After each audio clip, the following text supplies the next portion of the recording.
أعوذ بالله من الشيطان الرجيم بسم الله الرحمن الرحيم الحمد لله الذي جعل الحمد مفتاحا لذكره وسببا للمزيد من فضله ودليلا على آلائه وعظمته والصلاة والسلام على عبده وأمين وحيه وخاتم رسله سيدنا ومولانا بالقاسم محمد وعلى أهل بيته الطيبين الطاهرين الذين أذهب الله عنهم الرجس وطهرهم تطهيرا واللعن الدائم على أعدائهم أجمعين أما بعد فقد قال الله تبارك وتعالى في قرآنه المجيد وفرقانه الحميد وقوله الحق وهو أصدق القائلين أعوذ بالله من الشيطان الرجيم بسم الله الرحمن الرحيم الف لام ميم ذلك الكتاب لا ريب فيه هدى للمتقين الذين يؤمنون بالغيب ويقيمون الصلاة ومما رزقناهم ينفقون صلوات بجي محمد آل محمد.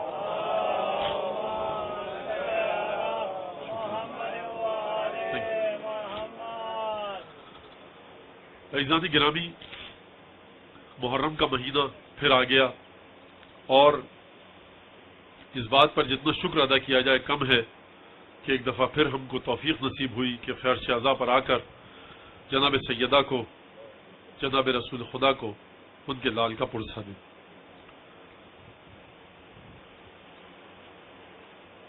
عجیب باتیں ہیں، عجیب مسائل ہیں، کبھی کبھی ذہن ساتھ نہیں دیتا کہ یہ واقعہ کربلا کو یا جو ائمہ پر مصائب ہوئے، جو فضائل ہیں، کس طرح سے بیان کیا جائے کہ بغیر کسی امانت میں خیانت کے آپ تک بات کو پہنچا دیا جائے۔ سرنامہ کلام میں جس آیت کا میں نے انتخاب کیا ہے وہ آیت بہت مشہور و معروف آیت، قرآن کی دوسری سورہ یا پہلی سورہ، دوسری سورہ اس لحاظ سے کہ پہلی سورہ فاتحۃ الکتاب ہے، اور پہلی سورہ اس لحاظ سے کہ پہلے پارے کی پہلی سورت ہے، اس لیے پہلی سورہ۔ الف لام میم ذالک الکتاب، اس قرآن کی جانب اشارہ کیا گیا، لا ریب فیہ، اس میں کوئی شک نہیں کہ یہ ہدایت ہے متقین کے لیے۔ متقین کی صفت کیا ہے؟ الذین یؤمنون بالغیب، یہ وہ لوگ ہیں جو غیب پر ایمان لاتے ہیں، ویقیمون الصلاۃ، نماز کو قائم کرتے ہیں، وبالآخر ومما رزقناہم ينفقون، اور جو چیز ہم نے انہیں رزق عطا کیا ہے اس کو تقسیم کرتے ہیں، بانٹتے ہیں، اس رزق کے ذریعے جو رزق ہم نے انہیں عطا کیا ہے لوگوں کی ضرورتوں کو پورا کرتے ہیں۔ ترجمہ آپ کے سامنے پیش کر دیا، اس ترجمے کو اپنے ذہن میں رکھیے گا۔ اب تھوڑا سا ایک تمہید تھوڑی سی آپ کے سامنے باندھ دوں، مقدمہ یا تقریر کا پریفیس، کہ دیکھیے مجھے پورا اندازہ ہے کہ آپ حضرات کے ذہنوں میں کتنے سوالات اٹھ رہے ہوں گے۔ جب بھی محرم آتا ہے، رونے کا کیا فائدہ ہے، عزاداری کیا ہے، مجلس کیا ہے، 1400 سال پرانا واقعہ ہے، رونے کا مقصد ہونا چاہیے نہیں ہونا چاہیے، نظر نیاز کا کیا فائدہ ہے، اتنی دیگیں پکتی ہیں، 25-30 ارب روپیہ ضائع ہو جاتا ہے، اس کے بجائے یونیورسٹی بنائیے، یہ کیجئے وہ کیجئے۔ یہ وہ باتیں ہیں کہ جن کے لیے کم از کم میرے پاس جواب دینے کا وقت نہیں ہے، اتنی گھٹیا باتیں ہیں۔ کیوں کہ صاحب کسی یونیورسٹی میں ایم اے یا بی اے یا بی ایس سی کی کلاسز میں کوئی پروفیسر صاحب کہہ رہے تھے کہ اتنا پیسہ خرچ کیا جاتا ہے حج پہ جانے کے لیے، نظر نیاز کے لیے، تو پھر اگر اس کے بدلے غریبوں کی مدد کی جائے تو کیا بہتر نہیں ہوگا؟ کسی طالب علم نے اٹھ کر کہا کہ آپ چھٹیوں میں سنگاپور گھومنے جائیے، حج پہ جانے والوں کی فکر مت کیجیے۔ جب آپ چھٹیوں میں سنگاپور جاتے ہیں، ملیشیا جاتے ہیں، دبئی میں مٹر گشت کر رہے ہوتے ہیں، لڑکی کی شادی ہوتی ہے، 15 ڈشیں رکھتے ہیں، 25-30 لاکھ روپیہ خرچ کر دیتے ہیں، جس ڈبے میں جوڑے کو رکھنا ہوتا ہے اس ڈبے تک کو جا کر دیکھتے ہیں کہ مہنگے سے مہنگا ڈبہ، اس میں کپڑے رکھ کر جانے، اس وقت آپ کو خیال کیوں نہیں آتا کہ یہ اسراف ہو رہا ہے؟ کیا فاطمہ کے بیٹے کی گردن اتنی باریک ہے کہ ہر ظلم اس پر کیا جائے؟ اور پھر یہاں پر ایک بات آتی ہے کہ یہ مولانا بھی وہی بات کہہ رہے ہیں جس سے لوگوں کو خوشی ہوتی ہے، یہ اصلاح نہیں چاہتے۔ عزیزان گرامی، اصلاح چاہتے ہیں اور بالکل چاہتے ہیں، قرآن کی آیات نظر میں ہیں، مسئلہ یہ ہے کہ لوگ عزاداری کی حیثیت اور اہمیت کو سمجھے ہی نہیں۔ لوگ اپنے متعفن اور غلیظ ذہنوں کے ساتھ عزاداری کے بارے میں سوچتے ہیں، انہیں یہ نہیں پتا کہ ہل جزاء الاحسان الا الاحسان، کیا نیکی کا بدلہ نیکی کے علاوہ کوئی اور ہو سکتا ہے؟ یہ جو فرش عزا بچھایا جا رہا ہے یہ فاطمہ کے بیٹے کے ساتھ نیکی کی جا رہی ہے، یہ آپ کی نیکی فاطمہ کے بیٹے کے ساتھ ہے۔ انتظار کیجیے اس گھڑی کا کہ جب فاطمہ کا بیٹا آپ کی اس نیکی کا صلہ دے۔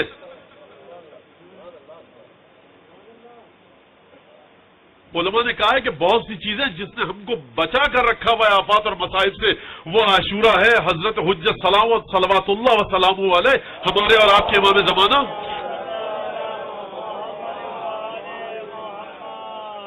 ہمارے اور آپ کے امام زمانہ وہ ایک چیز باقاعدہ دیکھ رہے ہیں اس عزاداری میں۔ یہ عزاداری اس لیے ہے کہ آپ کمال تک پہنچے۔ اگر آپ گناہ آپ کی زندگی سے نہیں جا رہا تو عزاداری کا کیا فائدہ؟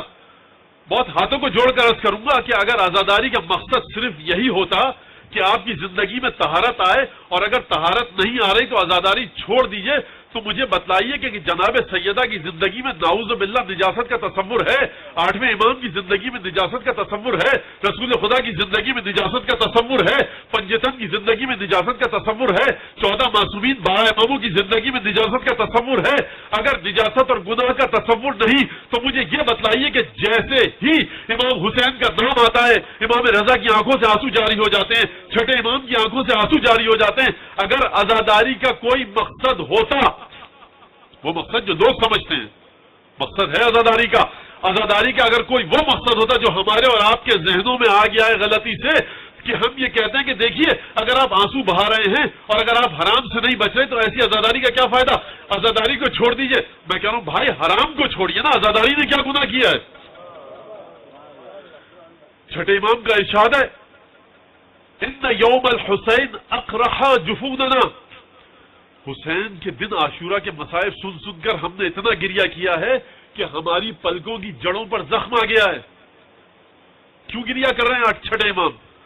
8ویں امام کیوں فرما رہے یبن شبیب ان کنت باقیا فبکی علی الحسین، شبیب کے بیٹے اگر تجھے کبھی کسی پر رونا آئے، گھر میں باپ مر گیا روئیے، ماں مر گئی روئیے، بھائی مر گیا روئیے، کوئی اور دکھ ہے روئیے، کسی پر بھی رونا آئے حسین پر گریہ کرو۔ یہ کیا وجہ ہے؟ کہا جاتا ہے کہ صاحب اس عزادار کا آنسو قبول ہوگا کہ جو نماز پڑھ کر آئے گا، جو روزہ رکھ کر آئے گا۔ روزہ رکھیے، نماز پڑھیے تاکہ آپ کی عزاداری قبول ہو۔ عزیزان گرامی، میں کہہ رہا ہوں کہ عزاداری کیجیے تاکہ نماز روزہ قبول ہو۔ یہ غلط تصور ہے، کسی ایک حدیث میں کوئی مجھے لا کر دکھا دے کہ جس عزاداری کا کوئی مقصد نہیں ہو، عزاداری بے سود ہے، بے فائدہ ہے۔ عزاداری خود بجائے خود ایک مقصد ہے، عزاداری خود موضوعیت رکھتی ہے۔ عزاداری پر ائمہ نے زور دیا ہے، تاکید کی ہے کہ ہم پر آنسو بہاؤ، حسین پر گریہ کرو۔ اگر کوئی کافر ہے، کسی بھی مذہب سے تعلق رکھتا ہے، اگر حسین کے غم کا ذکر سن کے اس کے دل میں غم کے جذبات آئے، دل ٹوٹا، آنکھوں سے آنسو بہنے لگے، اسے اجر ملے گا چاہے ہندو اور سکھ ہو۔ یہ غلط تصور ہے کہ ہر عزادار کے آنسو قبول نہیں، ہر ایک کے آنسو قبول ہیں۔ اب یہ آگے گفتگو بڑھے گی تو میں بتاؤں گا آپ کو کہ کس کے آنسو قبول نہیں ہے۔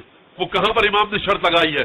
صرف ایک جگہ شرط ہے کہ جو زیارت کرے گا، من زارہا جناب معصومہ کے بارے میں یا امام رضا کے بارے میں، من زارہو عارفا بحقہ وجبت لہ الجنہ، جو امام کے حق کو پہچان کر زیارت کرے اس کے لیے جنت واجب، جو جناب معصومہ کے حق کو پہچان کر ان کی زیارت کرے اس کے لیے جنت واجب۔ عزاداری کے سلسلے میں کہیں بھی کوئی مجھے لا کر دکھا دے، ایک طالب علم ہوں، تحقیق کا دروازہ کھلا ہے، ہمیں ائمہ نے سکھایا، حوضہ نجف اور قم نے سکھایا، علماء نے، فقہاء نے، محدثین نے سکھایا کہ بھائی ریسرچ کا دروازہ کھلا ہے۔ اگر میں ایک بات کہتا تھا، میرے پاس کوئی حدیث نہیں تھی یا میں نے مطالعہ نہیں کیا تھا، میری نظر نہیں تھی، آپ نے کہا مولانا فلاں کتاب میں جا کر دیکھیے اس حدیث کو، میں دیکھوں گا، اپنے جہل کا اعتراف کروں گا، کہوں گا کل غلطی ہو گئی، آج میں نے حدیث دیکھ لی، مجھے دکھا دیجئے کہ کہیں پر عزاداری کے سلسلے میں امام یہ قید لائے ہوں کہ دیکھو معرفت کے ساتھ گریہ کرو۔ اور عزیزوں، کربلا کی تہیں ہیں، لیئرز ہیں کربلا کی، وہ جو آخری تہ ہے نا کربلا کی، جس تک سوائے رسول خدا کے اور کوئی نہیں پہنچ سکتا، جس تک سوائے جناب سیدہ کے اور کوئی نہیں پہنچ سکتا، جہاں پر سوائے کوئی نہیں پہنچ سکتا. ہماری اور آپ کی اوقات کیا ہے؟ حسین ابن علی کا ذکر سنا. دیکھیے حسین کا ذکر فطرت کے ساتھ ہے, حسین کا ذکر نفسیات کے ساتھ ہے. میں سیدھی سیدھی بات بتاؤں, اگر آپ سے کوئی پوچھے کہ کیا ہے یہ کربلا, آپ کے بھائی ایک پردیسی اپنے گھر سے نکلا, اس کی ایک جملہ تھا سیدھا سادہ, میں تمہاری بیعت نہیں کروں گا. مدینے میں رہنے نہیں دیا, مکہ چھوڑ کر مدینہ چھوڑ کر مکے گیا, وہاں پر بھی رہنے نہ دیا. وہ نکلا, کوفے والوں نے استقبال کی تیاریاں کر لی تھی, اس نے کہا میں بیعت نہیں کروں گا, میں بیعت نہیں کروں گا. 2 محرم کو جب کربلا میں اترا یہی کہا میں بیعت نہیں کروں گا. 4 محرم کو کہا بیعت نہیں کروں گا. 9 محرم کو کہا میں بیعت نہیں کروں گا. صبح عاشور کا میں بیعت نہیں کروں گا. یہ بڑی سیدھی سادی بات ہے, کوئی پیچ و خم اور پیچیدہ بات نہیں ہے کہ قبلہ بادشاہ سلامت آپ جو دمشق میں تخت پر بیٹھے ہیں جناب یزید, حضور اگر آپ یہ سمجھتے ہیں کہ اگر حسین نے بیعت کر لی تو آپ کی خلافت پروردگار کو پسند آ جائے گی, اور اگر حسین نے بیعت نہ کی تو آپ کی خلافت خدا کو پسند نہیں آئے گی, تو پھر آپ حسین کی مرضی پر چلیے, حسین کو اپنی مرضی پر مت چلائیے. بھائی مولا حسین کو اگر میں اپنے زبان میں ڈیفائن کروں, اس کی تفسیر کروں اور وضاحت کروں کہ مولا حسین یہ کہہ سکتے تھے, اگر یزید تو یہ سمجھتا ہے کہ میں اگر بیعت کر لوں گا تو رسول خدا تجھ سے خوش ہو جائیں گے, تو جنت میں پہنچ جائے گا, تو دیکھ میں تیری بیعت نہیں کر رہا, تخت سے اترا. حسین کے انکار کے باوجود تخت سے نہ اترنا اس بات کی علامت ہے کہ نہ یہ خدا کو مانتا تھا, نہ قرآن کو مانتا تھا, نہ رسول کو مانتا تھا. بس سیدھی سادی بات ہے کربلا, کوئی پیچیدہ بات نہیں ہے. اور سب سے آخری جو مرحلہ ہے کربلا کا, کہ جو کتابوں میں جس کا ذکر ہے, کربلا نام ہے مشیت پروردگار کے اجرا کا, کربلا نام ہے پروردگار کی مشیت کی امپلیمنٹیشن کا, کربلا نام ہے حسین اور خدا کے درمیان خاص تعلق کا. اگر کربلا کا مقصد یہ ہوتا کہ آپ با مقصد عزاداری کیجئے, حسین کی معرفت کے ساتھ کیجئے, حسین کس لیے آئے کس لیے گئے, یہ سب باتیں اپنی جگہ پر صحیح, لیکن یاد رکھیے کربلا فطرت کے ساتھ ہے. جس شخص کی فطرت صحیح و سالم ہے, جس شخص کے سینے میں انسان کا دل دھڑکتا ہے, وہ جیسے یہ واقعہ سنے گا, اچھا حسین کا کوئی گناہ نہیں تھا, نہیں, حسین نے کسی کو یزید کے خاندان والے کو قتل نہیں کیا تھا, نہیں, حسین نے کسی کا مال بھی نہیں کھایا تھا, نہیں, حسین اپنے ساتھ لشکر لے کر آئے تھے, نہیں, حسین اپنے ساتھ کس کو لے کر آئے تھے؟ 13 سال کا بچہ بھی تھا, 6 مہینے کا بچہ, رسول زادیاں تھی. کیا حسین نے پہلے جنگ کی؟ نہیں. کیا حسین نے حملہ کیا؟ نہیں. کیا حسین کہیں سے نعوذ باللہ کچھ لوٹ مار کر کے آئے تھے؟ نہیں. پھر کیوں قتل کر دیا؟ ہے سوال کے پاس کسی کے پاس اس سوال کا جواب؟ پھر کیوں قتل کیا حسین کو؟ تو عزیزان گرامی, جب بھی جو اس واقعے کو سنے گا, اگر اس کے دل میں انسان کا دل ہے تو خود بخود آنکھ سے آنسو نکلیں گے. حسین ابن علی کا ذکر بنیاد ہے معرفت کی, یہاں سے معرفت ملے گی. اگر معرفت پہلے سے کسی کے پاس ہو تو پھر حسین نے کیا کام کیا؟ حسین نے یہ کام کیا کہ جو لوگ ابھی تک ولایت اور امامت کے پیغام کو سمجھ نہیں پائے, حسین ابن علی نے ایسی مثال قائم کی کہ دیکھو میری ماں فاطمہ زہرا کو نہ سمجھ پائے, ان کے مصائب پر پردہ پڑ گیا, ٹھیک ہے, رسول خدا کے مصائب پر پردہ پڑ گیا, ٹھیک ہے, مولا کائنات کے مصائب پر پردہ پڑ گیا, ٹھیک ہے, بھائی حسن مجتبیٰ کے مصائب پر پردہ پڑ گیا, ٹھیک ہے, لیکن اب کام کروں گا خدا کے حکم سے تو ایسا کہ نہ صرف یہ کہ میری مصیبتوں پر کوئی پردہ نہ ڈال پائے, بلکہ اس طرح سے کربلا کی تاریخ رقم کر کے جاؤں گا کہ جو کربلا تک آئے گا پھر وہ کربلا تک نہیں رکے گا, اسے سیدھا جنت کا راستہ دکھلاؤں گا. ایک درود بھیجیے محمد آل محمد.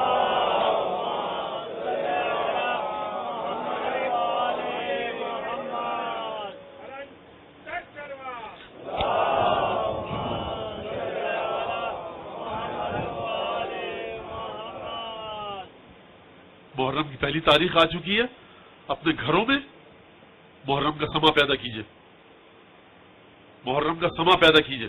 یاد رکھیے یہ وہ گھرانہ ہے, یاد رکھیے یہ وہ گھرانہ ہے کہ جو کنیز اس گھر کی سچی خدمت کرے اسے عالمہ بنا دیتا ہے, اسے شفاعت کا حق دے دیتا ہے. جو ہستی اس مقام پر ہے کہ اس گھر میں اس گھر والوں کی جو بھی خدمت کرے اس گھر کی جانب سے کوئی نہ کوئی تحفہ ملتا ہے.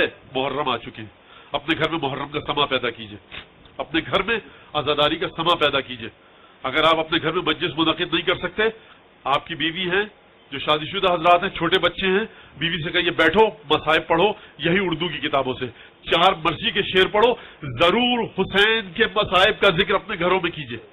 اگر حسین کے مصائب کا ذکر آپ کے گھروں میں ہوگا، یقین رکھیے ایمان کے ساتھ، اعتقاد کے ساتھ کہ جناب سیدہ کی نگاہ آپ کے گھر پر ہوگی، آپ کی اولاد پر ہوگی، آپ کی نسل پر ہوگی، امام زمانہ کی نگاہ آپ کے گھر پر اور آپ کی نسل پر ہوگی، رسول خدا کی نگاہ آپ کے گھر پر ہوگی۔ کیوں؟ دلیل کیا ہے اس کی؟ آپ نے دیکھا ہے کبھی مختلف ایک معاشرہ ہوتا ہے، وہاں پر مختلف لوگ رہ رہے ہوتے ہیں، ہندو بھی ہیں، سکھ بھی ہیں، ایک گلی ہے، کچھ ہندو ہیں، سکھ ہیں، مسلمان ہیں، عیسائی ہیں، بدھسٹ ہیں، مختلف مذہب کے ماننے والے ہیں۔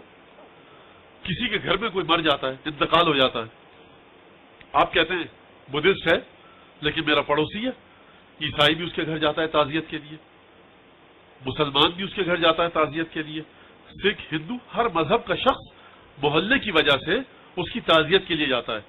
تو جس کی تعزیت کے لیے جاتا ہے نا، اسے گلے لگاتا ہے، کہتا ہے بہت افسوس ہوا، آپ کے غم میں شریک ہیں، کوئی کام ہو تو بتائیے گا، تو اس کا مرنے والا واپس نہیں آ جاتا، لیکن آپ کے لیے اس کے دل میں ایک محبت آ جاتی ہے اور وہ آپ کی جانب توجہ کرتا ہے، کل آپ پر کوئی برا وقت آئے گا تو وہ آپ کی مدد کرے گا۔ یہ فاطمہ زہرا کے چہیتے کی عزاداری ہے، یہ رسول خدا کے فرزند کی عزاداری ہے۔ اگر آج آپ اپنے گھر میں یہ کہیں کہ جناب سیدہ ہمارے پاس بساط نہیں ہے، طاقت نہیں ہے، میری بیوی، میری ماں، میں بیٹھ کر مصائب پڑھ رہا ہوں، بچوں کو، گھر والوں کو بٹھا کر، ہم کیوں؟ فاطمہ زہرا کے بیٹے کی عزاداری ہے، 4 آنسو بہائیے، یاد رکھیے مصیبت کے وقت فاطمہ زہرا آپ کی مدد کریں گی، رسول خدا آپ کی مدد کریں گے، امام زمانہ آپ کی مدد کریں گے۔ یہ نام ایسا ہے۔ موضوع جس کا انتخاب کیا ہے میں نے، قرآن اور سائنس یا دین اور سائنس، قرآن اور سائنس یا دین اور سائنس، آپ اس کو دونوں لحاظ سے مانا کر سکتے ہیں۔ دیکھیے یہاں تک کی بات ہو گئی استقبال محرم، پہلی محرم کی تاریخ، جو باتیں مجھے کرنی تھی میں نے آپ کے سامنے پیش کر دی۔ جب ہم مذہب کی طرف آتے ہیں اور دین کی طرف آتے ہیں تو سب سے پہلا سوال یہ آتا ہے کہ دین کی ابتدا کہاں سے کی جائے؟ مولانا نہ نماز پڑھتا ہوں، نہ روزہ رکھتا ہوں، پریشان ہوں، کروں تو کیا کروں؟ دین کی ابتدا کہاں سے کی جائے؟ دین کی شروعات کہاں سے کی جائے؟ دین پر عمل کس طرح سے کیا جائے؟ دیکھیے دین پر عمل کرنا بہت آسان ہے اگر صحیح جگہ سے شروع کیا جائے۔ اگر آپ کو ہوائی جہاز کا سفر کرنا ہے، بغیر ویزا لیے ہوئے، بغیر پاسپورٹ ہاتھ میں لیے ہوئے آپ دوڑتے ہوئے ایئرپورٹ پر پہنچ جائیں اور کہیں مجھے اس جہاز میں بیٹھنا ہے، تو کوئی آپ کو اندر نہیں جانے دے گا۔ لیکن اگر آپ ٹریولنگ ایجنسی سے ٹکٹ لے کر، پاسپورٹ پر ویزا لگوا کر، سیکوینس کے ساتھ، پروسیس کے ساتھ اس کام کو انجام دیں تو آپ کے لیے جہاز میں بیٹھ کر فلاں ملک جانا بہت آسان ہو جاتا ہے، کوئی مشکل نہیں رہتی، ہر کام کو آپ ٹائم پر انجام دیں۔ تو دین پر عمل کرنا آسان ہے اگر دین پر عمل کیا جائے دین کے طریقے سے۔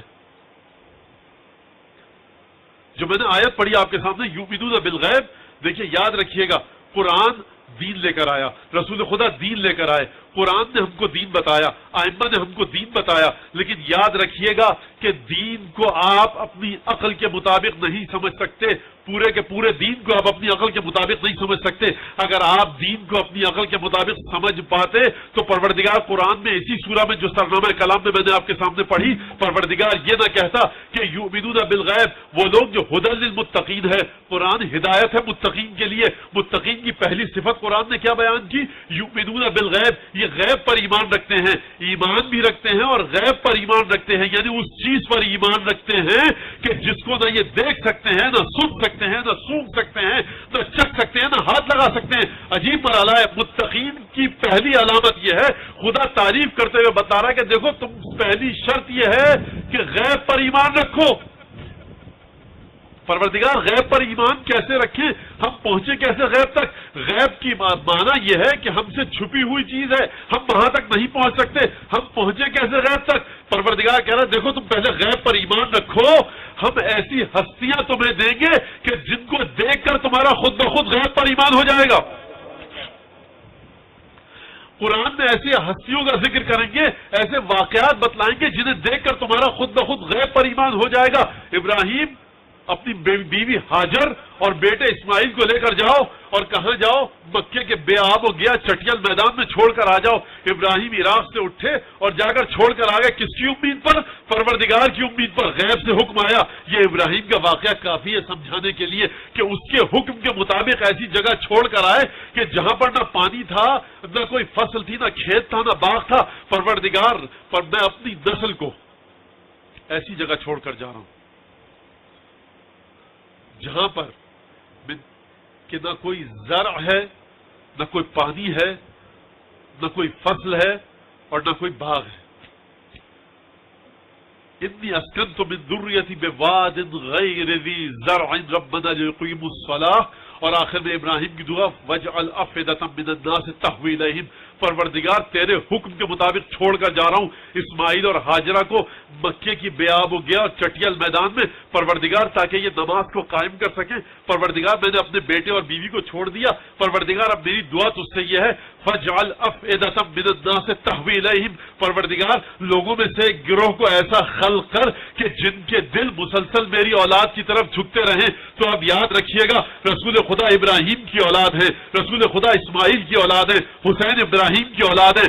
اگر آپ اپنے دل میں حسین کی محبت پاتے ہیں تو پریشان مت ہوئیے، یہ ابراہیم کی دعا ہے جو آپ کے دل میں عملی ہو رہی ہے۔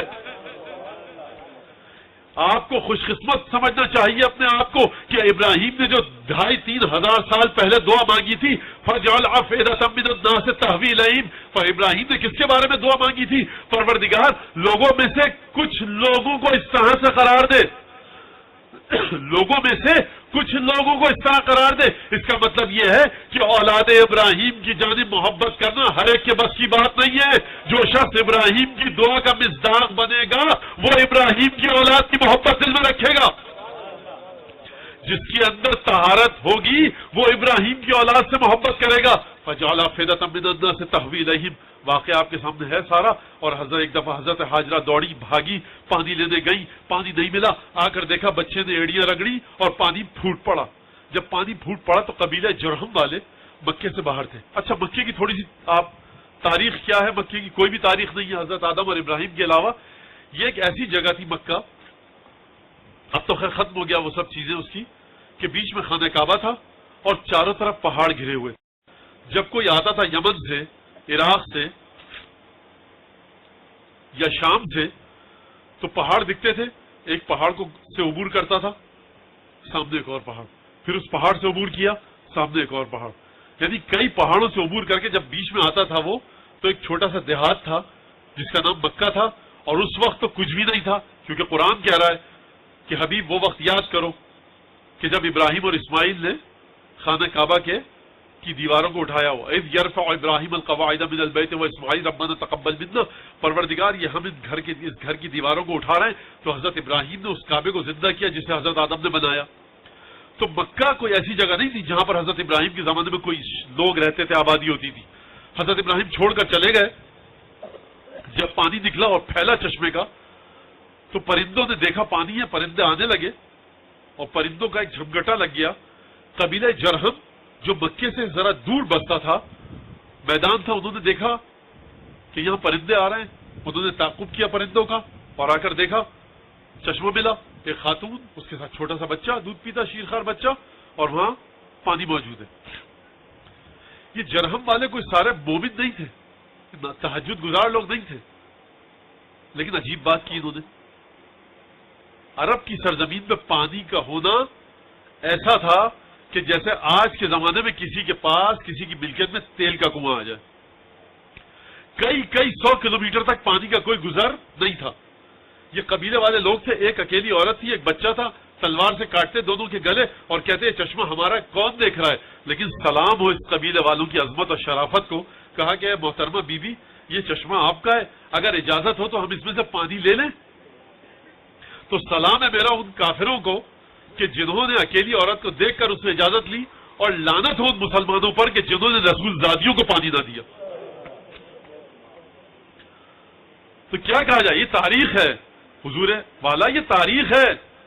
تو اب میں کس کی تعریف کروں؟ ان کفار کی تعریف کروں کہ جن تک نہ اسلام کا پیغام پہنچا، نہ توریت و زبور و انجیل پہنچی، نہ کوئی پیغمبر اور ولی ان تک پہنچا، بدو عرب کے میدان میں، چٹیل میدانوں میں رہنے والے، ریگستان میں رہنے والے، اتنی سوچ تھی، اتنی غیرت تھی، اتنی شرافت تھی، اتنی کرامت تھی، صفات انسانی کے مالک تھے. اگر اجازت ہے ہم آپ کے ساتھ رہ لیں؟ کہا کہ رہو اور یہ پانی اٹھا لو، کوئی حرج نہیں. پانی اٹھایا. اب یہ واقعہ اگر کوئی پڑھے تو کیا اس کی سمجھ میں نہیں آئے گا کہ خدا کے حکم پر عمل کرنا شاید شروع میں تکلیف دہ لگے لیکن بعد میں آسانی ہو جاتی ہے. خدا خود وسیلے فراہم کرتا ہے، خدا خود راستوں کو کھولتا ہے. تو دین ایک درود بھیجے محمد علیہ وسلم.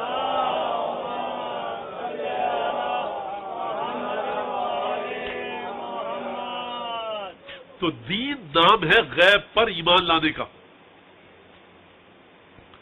کربلا نام ہے غیب پر ایمان لانے کا. بہت سی تفسیریں کی جاتی ہیں. خط لکھے تھے امام حسین، ایسے گئے، یہ ہوا، مسلم کو بھیجا. یہ ہمارے آپ کے لیے ہے کہ مسلم کو بلایا، امام نے بھیج دیا، امام آئے، وہاں سے رستہ کاٹ دیا گیا، ہر آیا، ہر نے رستے کو روک لیا. وہ جو صاحب آپ ہر سال باتیں سنتے ہیں، یہ میرے اور آپ کے لیے. حقیقت کیا ہے اس کے پیچھے؟ حقیقت کیا ہے اس کے پیچھے؟ حقیقت یہ ہے کہ ابراہیم رسول خدا سے کہیں ان کا مقام نیچے ہے. جب ابراہیم کو یہ حکم دیا جا سکتا ہے، امتحان لیا جا سکتا ہے کہ اپنے بیوی بچوں کو وہاں چھوڑ کر آ جاؤ، اور ابراہیم اس امتحان کو انجام دیں، اس کے بعد ابراہیم کو وہ تمام چیزیں عطا ہوں، تو جس کا رتبہ جتنا بلند ہے اس کا امتحان اتنا کٹھن ہے. یہ جو واقعہ ہم کربلا میں پڑھتے ہیں نا، کربلا کا کہ خط آئے، مکے میں بیعت ہوئی، یہ سب بیعت کا مطالبہ، یہ بات ہے بالکل صحیح، لیکن یہ میرے اور آپ کے لیے ہے. حقیقت کربلا کیا ہے؟ حقیقت کربلا یہ ہے کہ مشیت الہی کا اجرا. کربلا ایک راز ہے پنجتن اور خدا کے درمیان. کربلا ایک راز ہے 14 معصومین اور خدا کے درمیان.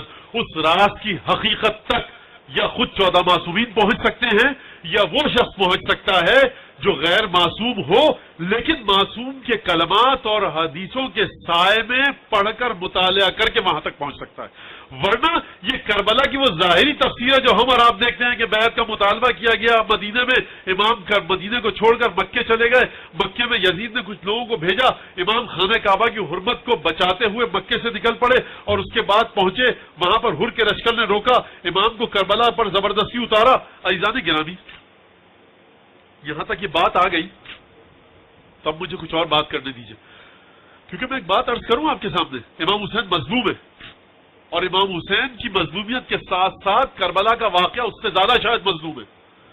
کیوں اس سے زیادہ مظلوم ہے؟ کیونکہ کربلا کا واقعہ امام کی سیرت ہے. خود امام مظلوم، امام کی سیرت مظلوم. کیا میں کہنا چاہتا ہوں؟ ایک صلوات بھیجیے تاکہ ذرا تیاری ہو جائے اس بات کو کہنے کی.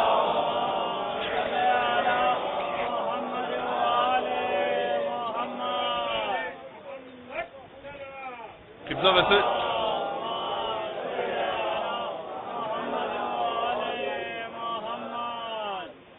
ایک مسئلہ یہ ہے کہ یہاں پر بہت معذرت کے ساتھ ایک گلاس رکھا گیا ہے. ایک گلاس سے کام نہیں چلے گا میرا. جو حضرات مجھے جانتے ہیں وہ جانتے ہیں کہ یہاں پر ذرا بات آگے تک پہنچ جاتی ہے. تو درود بھیجیے محمد علیہ.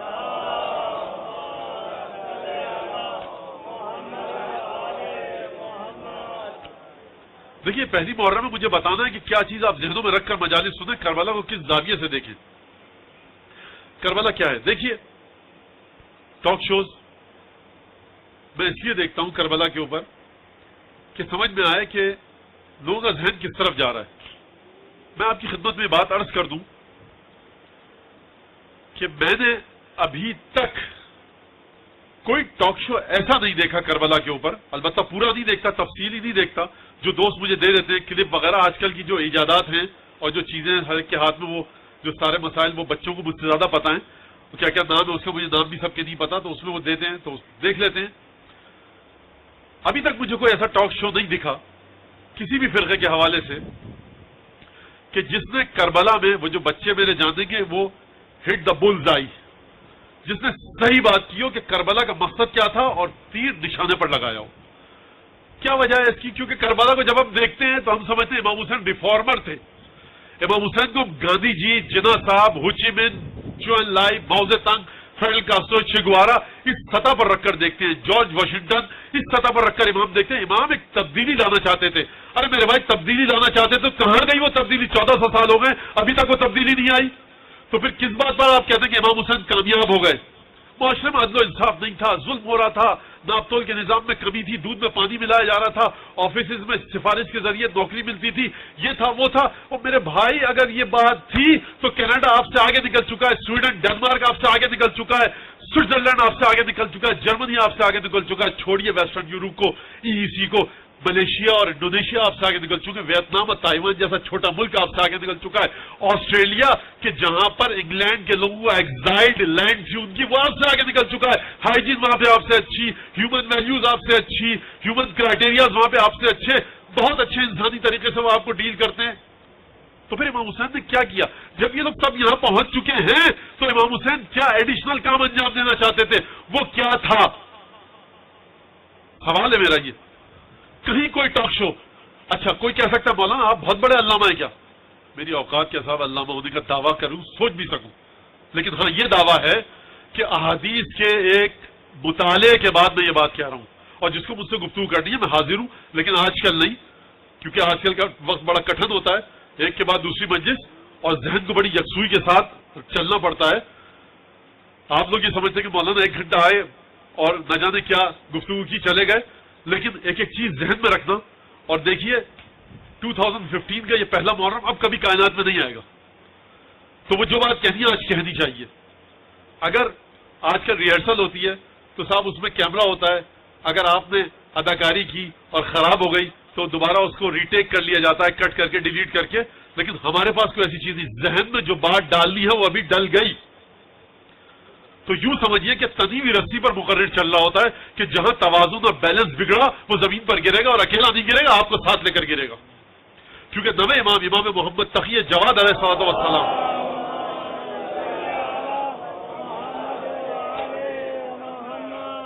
یہ فرماتے ہیں کہ من اصغى الى ناطق فقد عبدہ، جو کسی متکلم کی جانب، کسی اوریٹر کو بہت غور سے سنے تو سمجھ لیجیے گویا وہ اس کا بندہ ہو گیا. اس وقت میں کیپچر کیے ہوئے ہوں نا آپ کے ذہنوں کو، 1 گھنٹے تک تو آپ کہیں نہیں جا سکتے. تو آپ میری بات بڑے توجہ سے سننا ہے، میری بھی ذمہ داری ہے کہ صحیح سے بات کروں. پھر کیا تھی کربلا؟ اس چیز کو نظر میں رکھ کر زیارات پڑھیے، اس چیز کو نظر میں رکھ کر امام حسین کی زیارت پہ جائیے. میں نہیں بتانا چاہتا کہ حقیقت کیا تھی، کیونکہ میں نہیں بتا سکتا. ابھی میں نے کہا کہ کربلا ایک رات ہے 14 معصومین اور خدا کے درمیان. اس راز کی حقیقت ہم تک کیسے پہنچی؟ بہت شکریہ بیٹا. اگر وہ راز ہے تو ہم اور آپ یہاں کیا بیٹھے ہوئے کر رہے ہیں؟ اگر کربلا سب کچھ خدا کے پاس اور معصومین کے پاس ہے تو ہم تک حصہ کیسے آیا یہ کربلا کا؟ ہم آج فرش اعضاء پر ہیں. تو اس حصے کو سمجھنے کے لیے ہمیں کمیل اور مولا کائنات کی گفتگو کو دیکھنا پڑے گا کہ جب مولا کائنات نے آخذ بید کمیل ابن زیاد ابن خی، علی ابن ابی طالب نے کوفہ تھا، رات کا وقت تھا، علی ابن ابی طالب نے کمیل کا ہاتھ تھا، فلما اصفرا تنفس الصعداء، ایک دفعہ علی جب کمیل کا ہاتھ پکڑ کر صحرا کی جانب لے گئے، کوفہ پیچھے رہ گیا، صحرا آ گیا. خدا آپ کو نجف اور کوفے کی زیارت نصیب کروائے، اور جو جا چکی ہیں ان کی قبول کرے. کبھی جائیے گا تو دیکھیے گا کمیل کی قبر کہاں ہے. اللہ اکبر. یعنی خود میں جب یہ حدیث پڑھتا ہوں تو مجھے ایک عجیب سرور اور لطف کا اندازہ ہوتا ہے کہ علی ابن ابی طالب خود کہیں کمیل میرے ساتھ چلو. ہم لوگ علی ابن ابی طالب کے نالین کی خاک کے برابر بھی امامہ نہیں ہے، علی ابن ابی طالب کے زلجنہ کے قدموں کی خاک کے برابر بھی یہ امامہ نہیں ہے. ہم مولا کائنات اگر ایک دفعہ کہہ دیں میرے ساتھ چلو تو شاید خوشی سے میرے دل کی دھڑکن بند ہو جائے، موت آ جائے. کہاں کمیل ابن زیاد نخعی، علی نے ہاتھ پکڑا، آخذ بید کمیل ابن زیاد، کمیل کا ہاتھ پکڑا، کوفے سے باہر نکلے. یہ ایک اور فضیلت، مولا یہی گھر میں بیٹھ کر بات کر لیں، نہیں گفتگو کچھ اور ہونی ہے نا، ہماری آپ کی جگہ تھوڑی ہے. اس کے بعد جب ہاتھ پکڑ کے چلے باہر نکلے، اور اس کے بعد گفتگو بڑی طویل ہے، میں صرف ایک جملہ عرض کروں گا. فلما اصفرا تنفس الصعداء، جب صحرا میں پہنچ گئے علی نے ایک ٹھنڈی سانس لی. یہ ٹھنڈی سانس کسی مولوی مفتی کی نہیں ہے، کسی حافظ محدث کی نہیں ہے. یہ ٹھنڈی سانس اس کی ہے کہ اگر علی نے جس نیت سے یہ سانس لی ہے وہ واقعہ ہو کر رہے گا. یہ ایک بہت اہم جملہ ہے. یہ ٹھنڈی سانس علی ابن ابی طالب کی ہے کہ وہ علی ابن ابی طالب، اب یہ واقعہ مجھے بتانے دیجئے، گفتگو کو ذہن میں رکھیے گا کہ کمیل ابن زیاد نخعی کی بات ہو رہی ہے. گھڑی کی سریاں تیزی سے آگے جا رہی ہیں، میں کیا کروں. کہ کوئی صاحب تھے نجف میں درس پڑھتے تھے, آتے تھے شیخ انصاری. اب شیخ انصاری کو سمجھانے کے لیے مجھ جیسے طالب علم کی مجال نہیں کہ وہ شیخ انصاری کے سامنے گفتگو کر سکے. بس یہ سمجھ لیجئے کہ دو لوگوں کو پتہ لگ گیا کہ شیخ انصاری کے پاس خمس آتا ہے دنیا بھر کا, اور شیخ تقسیم کرتے ہیں. تو دو چوروں نے سوچا کہ شیخ انصاری کے گھر میں جا کر کودیں, ایک بوڑھا سا آدمی ہے, گردن دبائیں گے اور پورا خمس اٹھا کر سونے اور چاندی کے سکے لے جائیں گے. ایک آدمی نے اپنا ہاتھ رکھا, دوسرا آدمی اچھل کر دیوار پر چڑھا, دیوار پر جیسے ہی چڑھا واپس چھلانگ لگا کر باہر آ گیا. کہا کیا ہو گیا؟ کہا اندر ایک ببر شیر پہرا دے رہا ہے. کہا شیخ کے پاس کھانے کو پیسہ نہیں ہے, وہ جو کی روٹی اور کھٹا دہی کھانے والا آدمی. اب میں اپنی مثال دوں, کتے کو بھی پالے گا آدمی تو 2 کلو گوشت کھلانا پڑتا ہے, شیر کہاں سے آ گیا؟ تو پاگل ہو. کہا کہ بھائی جا کر دوبارہ دیکھو. دوبارہ چڑھا, کہا ابھی بھی وہ شیر موجود ہے. کہا تمہارے شاید ذہن پہ کچھ اثر ہو گیا ہے, میں خود چڑھتا ہوں. اب جو گلی میں کھڑا ہوا تھا وہ شخص چڑھا, اس نے دیکھا شیر موجود ہے.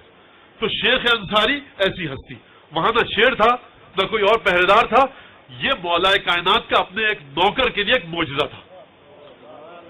شیخ انصاری کے درس میں ایک آدمی آتا تھا, درس سمجھ میں نہیں آتا تھا, لوگ شیخ سے سوال جواب کرتے تھے, یہ کیسے کہا, وہ کیسے کہا. یہ بیچارہ بیٹھ کر صرف شکل دیکھتا تھا. بڑا رویا گڑ گڑایا مولا کائنات کی بارگاہ میں جا کر نجف اشرف میں. شیخ انصاری مولا کائنات کی قبر مطہر سے کچھ قدموں کے فاصلے پر درس دیتے تھے. یہ وہاں سے گیا, گڑ گڑایا, رویا پیٹا. اب ظاہر سی بات ہے یہ دروازہ ایسا ہے کہ جو زیادہ کھٹکھٹاتا ہے جواب ضرور ملتا ہے, اگر جواب نہیں ملتا تو تسلی ضرور ملتی ہے. اس دروازے کو کھٹکھٹانا سیکھیے, اور یہ دروازے کو کھٹکھٹانے کا بہترین طریقہ حسین کی یاد میں نکلے ہوئے آنسو ہے. بہرحال اس نے دیکھا خواب میں مولا کائنات آئے اور اس شخص کے کان میں آ کر بسم اللہ الرحمن الرحیم پڑھی. کان میں بسم اللہ کا کیا پڑھنا تھا. صبح کو یہ آیا تو شیخ پر اعتراضات کیے بڑے. شیخ نے کہا کہ یہ کل والا آدمی نہیں ہے جو درس نہیں سمجھ پاتا تھا, یہ تبدیل ہو گیا ہے, کچھ یہ تبدیل ہو گیا ہے. جب بہت زیادہ اعتراض کرنے لگا اور استاد کو پھنسانے لگا تو درس کے بعد استاد نے بلایا اپنے پاس. جب آیا تو شیخ نے کہا ذرا سائیڈ میں اور کنارے پہ آیا. شیخ انصاری نے کان میں کہا کہ جس ہستی نے تمہارے کانوں میں کل رات بسم اللہ پڑھی ہے نا, وہ میرے کان میں ولا ظالم تک پڑھ کے جا چکا ہے. ایک درود بھیجے مولا کائنات کی بارگاہ میں.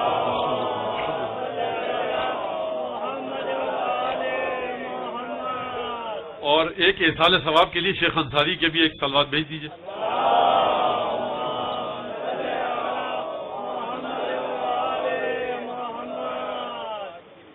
تو کمیل ابن زیاد نخعی کے ہاتھ پکڑ کے چلے, ٹھنڈی سانس لی, اور پھر گفتگو بڑی طویل ہوئی. اور پھر اس کے بعد کمیل نے کہا کہ مولا یہ بتائیے کہ ما ہی الحقیقہ, حقیقت کیا ہے, ریئلٹی کیا ہے, ٹروتھ کیا ہے, سچائی کیا ہے. مولا نے کہا مالا کول حقیقہ. کمیل تمہارا حقیقت سے کیا کام, تمہیں کیا ضرورت ہے حقیقت کی. کمیل نے کہا اولست صاحب السر, میں آپ کا رازدار صحابی نہیں ہوں. کہا کہ نعم ولکن یصفح علیک ما یترشح منی. کمیل ہمارے رازدار صحابی ضرور ہو, لیکن یاد رکھنا جو تم تک پہنچا ہے نا وہ ہمارا پورا علم نہیں پہنچا.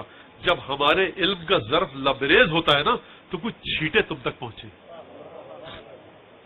تو یہ جو کربلا آپ تک پہنچی ہے نا, یہ عالم غیب میں لبریز ہوئی ہے.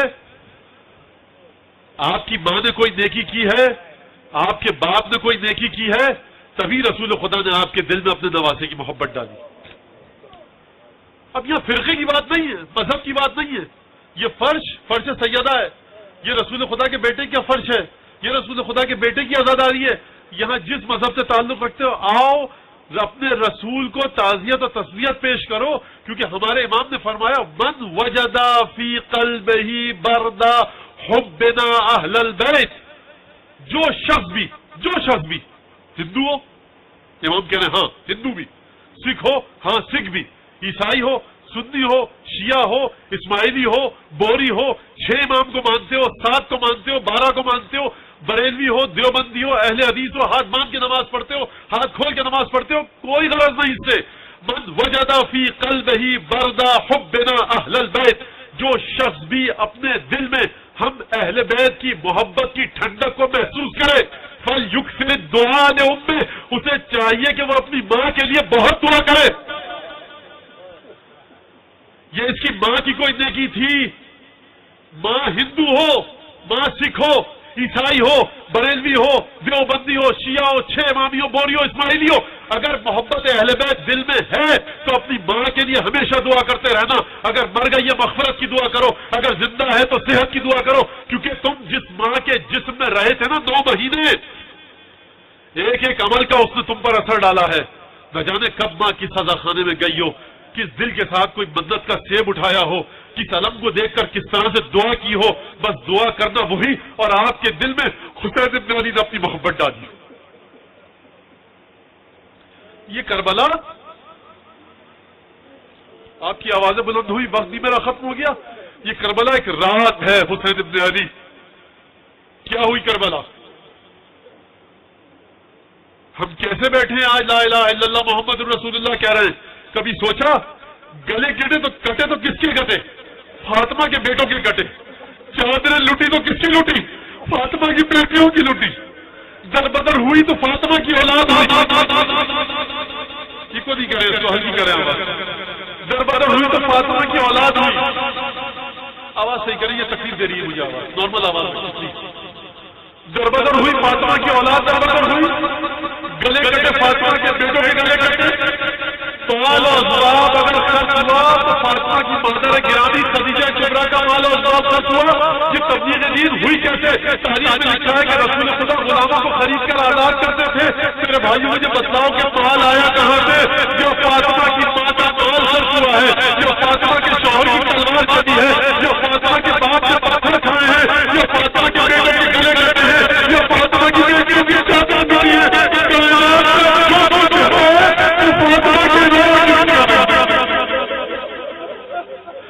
یہی وجہ ہے کہ حدیث میں ہے کہ جب کربلا کا واقعہ ہوا، جب بھی شب جمعہ آتی ہے، ملائکہ آتے ہیں، ایک دفعہ ساتھ آتا ہے گاؤں کے سامنے کربلا کا.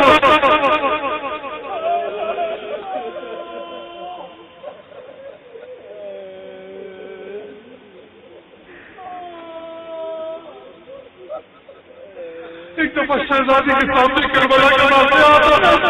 شہزادی پشا ہے جب بھی چودہ کربلا کا واقعہ دیکھتا ہے کہ میرا حسین جس تکلیوں کی اس چیز کے پالا تھا، شہادت کا منظر دکھائی دیتا ہے. ایک دفعہ فاطمہ کی تیز بلند ہوتی ہے، فاطمہ پر گھبراہٹ طاری ہوتی ہے. ہمارے یہ آنسو ہم کو بڑھاوا ہو کے کہنے بھی کاش ہمارے یہاں پر شامل ہو کہ آپ کے دل کے مرحوم کو بیٹھ نہ سکے. ہم اپنی ہمارے زبانوں سے کہہ رہے ہیں کہ مولا یہ آنسو آنے والا ہے، ہمارے آنسو اس قابل ہو کہ آپ کے دل کے مرحوم کو بیٹھ نہ سکے. جناب زینب کاش ہمارے یہ آنسو آپ کو صبر اور تعزیت پیش کر سکے. ایک دفعہ فاطمہ چیخ مارتی ہے، بیوی پر کا شکار جاری ہوتا ہے، ملائکہ تسبیح سے رک جاتے ہیں. رسول خدا کو خدا بھیجتا ہے. جناب خطیب مرتبہ فاطمہ کو اگر آواز دیتے ہیں، تسلی دیتے ہیں، اور اس کے بعد فاطمہ کے دل میں کچھ چھٹک پہنچتی ہے. کیوں یہ فاطمہ پر غمطاری ہے؟ کیوں فاطمہ پر غمطاری ہے؟ کیونکہ یہ وہی حسین ہے جسے چکی اور تیز چیز کے پالا تھا. جب اس فاطمہ کو وہ وقت یاد آتا ہے جب فاطمہ کے بستر کے کنارے کربلا میں ایک دفعہ جب علی مرتضیٰ نے کفن دیا، بچوں کو پکارا، حسن اور حسین آؤ، زینب آؤ، اپنی ماں کا آخری دیدار کر لو. بس ایک دفعہ بچے دوڑتے ہوئے آئے. بچوں کو علی ہٹانا چاہتے تھے. ایک دفعہ بچوں کے حلق سے رونے کی آواز بلند ہوئی، حاکم غیبی کی آواز آئی، علی بچوں کو فاطمہ سے دور کر لو. ملائکہ میں بحران مچا ہوا ہے. ملائکہ فرماتے ہیں خدا کی قسم میں نے دیکھا کہ جب میں فاطمہ کو بچوں سے دور کرنا چاہ رہا تھا تو بس سے کفن کھلے، فاطمہ کے دونوں ہاتھ نکلے. فاطمہ نے اپنے بچوں کو اپنے گلے سے لگایا. میں کہوں گا شہزادی یہ وجہ کیا ہے گلے سے لگانے کی؟ شاید شہزادی کا جواب آئے کہ دیکھو میرا حسین 6 برس کا ہے، حسن 7 برس کا ہے، زینب 4 برس کی ہے، یتیمی کا سن ہے، بہت چھوٹے بچے ہیں، ماں کا لاز ہے، تسلی دینا چاہتی ہوں.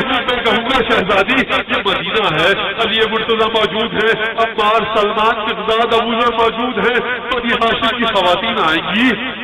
جب رات کو آپ کی تسکین ہو جائے گی نا، بنی ہاشم کی خواتین آئیں گی تو زینب کو گلے سے لگائیں گی، علی مرتضیٰ بچوں کو گلے سے لگائیں گے، میں کہوں گا شہزادی یہاں پر تسلی کا اتنا خیال، میں کہوں گا شہزادی اس وقت آپ کا کیا حالات ہوگا کہ جب حسین کربلا کے میدان میں گھوڑے سے زمین پر گرے گا اور اس کے بعد زینب کو تعزیت دینے والا کوئی نہ ہوگا، سر پر ہاتھ رکھنا تعزیت پیش کی جائے گی، کبھی سکینہ کے دروازے لگیں گے، کبھی آپ کی بیٹیوں کے دروازے۔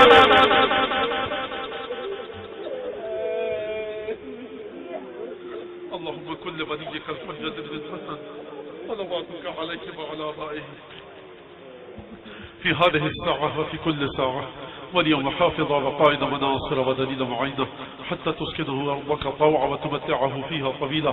اللهم بحق محمد وآل محمد صل على محمد وآل محمد وعجل فرجهم وأهلك عدوهم من الجن والإنس من الأولين والآخرين واكفنا ما همنا. اللهم إنك أنت السميع العليم وتب علينا إنك أنت التواب الرحيم وتقبل منا إنك أنت التواب الرحيم بجاه محمد وآله الطيبين. اللهم صل على محمد وآل محمد. دعاء کی قبولیت کی بلند آواز سے صلوات